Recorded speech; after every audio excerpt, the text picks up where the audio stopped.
Good morning dear student. So last lecture में हम लोगों ने एलिमेंट्री कैनाल का माउथ कैविटी वाला पार्ट डन कर लिया था और इस लेक्चर में हम लोगों को आगे वाले पार्ट पढ़ना है एलिमेंट्री कैनाल के।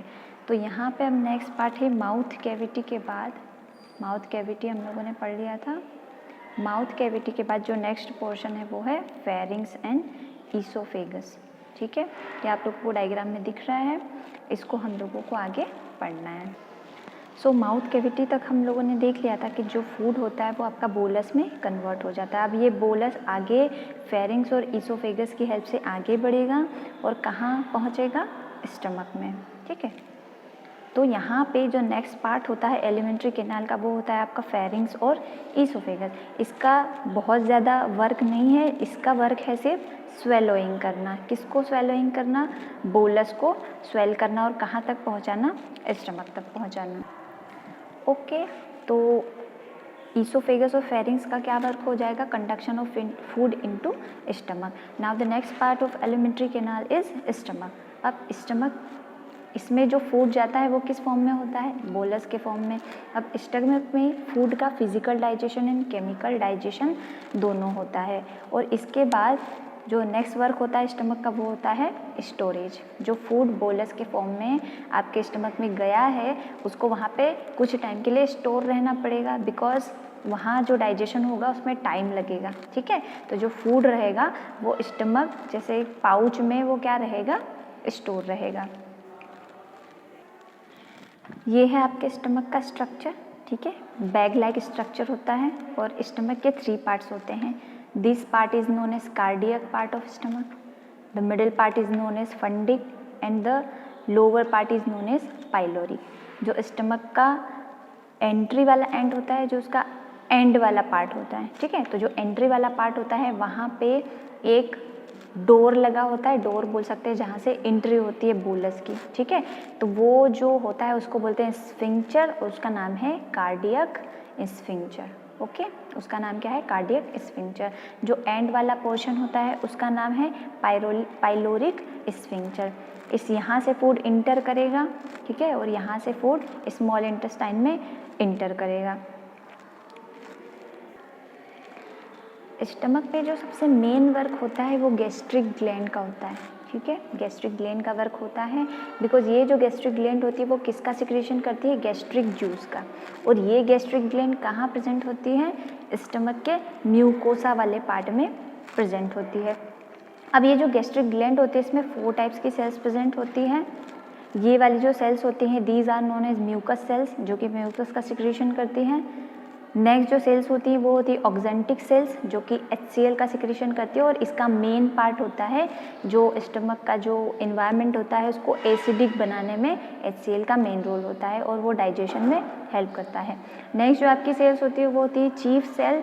चीफ सेल से 3 टाइप के एंजाइम्स प्रोड्यूस होते हैं जो हम लोग आगे देखेंगे। उसके बाद लास्ट सेल्स होती है 4th नंबर की अर्जेंटाफिन सेल्स। ठीक है, इसका बहुत ज़्यादा मेन वर्क नहीं होता है इसलिए मैंने यहाँ पर नहीं लिखा है। जो मेन वर्क होता है ये 3 टाइप की सेल्स का होता है। म्यूकस सेल, जो कि म्यूकस का सिक्रेशन करती है, इससे कि क्या होता है वहाँ पे ल्यूब्रिकेशन मेंटेन होता है। ऑक्जेंटिक सेल HCl का सिक्रेशन करते हैं, जो कि एसिडिक मीडियम को मेंटेन करने में हेल्पफुल होता है।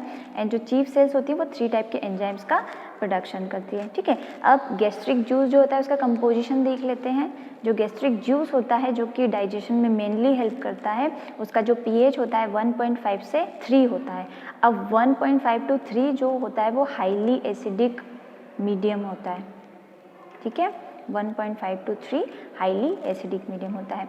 अब गैस्ट्रिक जूस में जो एंजाइम प्रेजेंट होते हैं जो चीफ सेल के थ्रू सिक्रीट होते हैं, वो कौन कौन से एंजाइम होते हैं? 3 टाइप के एंजाइम्स होते हैं, pepsinogen, prorennin and gastric lipase. ठीक है, ये जो पेप्सिनोजन और प्रोरेनिन होते हैं ये पहले इनएक्टिव फॉर्म में सिक्रीट होते हैं, जब इनका वर्क होता है तब ये एक्टिव हो जाते हैं।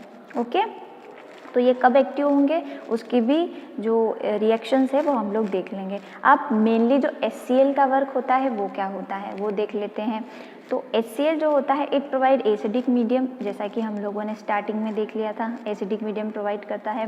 It have function of anti microbial. आपके फूड में जो भी माइक्रोब्स आ गए हैं तो उनको किल करने का वर्क कौन करेगा? HCl, that's why it is known as anti microbial. It activate proteolytic enzymes, जो प्रोटियोलाइटिक एंजाइम्स होते हैं मतलब जो प्रोटीन का डाइजेशन करते हैं, protein digestive enzymes are known as proteolytic enzyme. वो प्रोटियोलाइटिक एंजाइम कौन से होते हैं? पेप्सिनोजन और प्रोरेनिन।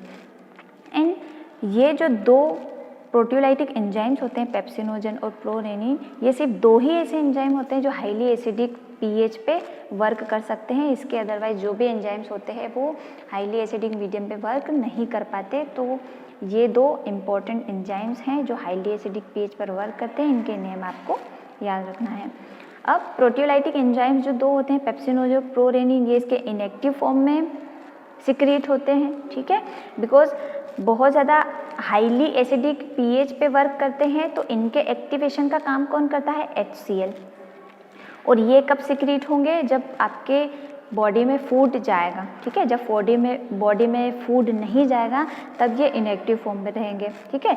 और जैसे ही आपकी बॉडी में फूड जाएगा वो बोलस के फॉर्म में कन्वर्ट होकर स्टमक में जाएगा, तो स्टमक में HCl का सिक्रीशन होगा, पेप्सिनोजन प्रोरेनिन का सिक्रीशन होगा।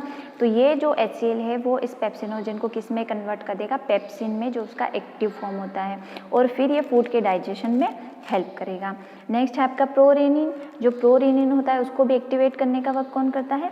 HCl करता है, और ये प्रोरेनिन को किस में कन्वर्ट कर देता है? उसके एक्टिव फॉर्म रेनिन में कन्वर्ट कर देता है।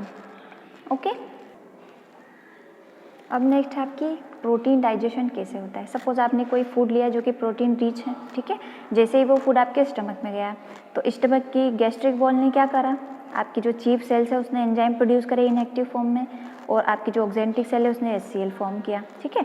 अब प्रोटीन जैसे ही आपके स्टमक में पहुंचा तो आपके HCl ने क्या किया? पेप्सिनोजन को एक्टिवेट कर दिया, वो कन्वर्ट हो गया आपके पेप्सिन में, और आपके प्रोरेनिन को उसने एक्टिवेट कर दिया रेनिन में, ठीक है। अब ये पेप्सिन कैसे वर्क करेगा? जैसे ही पेप्सिन प्रोटीन पे वर्क करेगा वो उसको किस में कन्वर्ट कर देगा? पेप्टोन और प्रोटियोज में, जो प्रोटीन के सिंपलर फॉर्म होते हैं, पेप्टोन एंड प्रोटियोज। नेक्स्ट, जैसे कि आपने सपोज मिल्क लिया है, ठीक है, तो मिल्क में कौन सा प्रोटीन प्रेजेंट होता है? केसिन प्रोटीन प्रेजेंट होता है। अब केसिन प्रोटीन डायरेक्टली पेप्टोन और प्रोटियोज में कन्वर्ट नहीं होता है, ठीक है। कैसे? देखते हैं।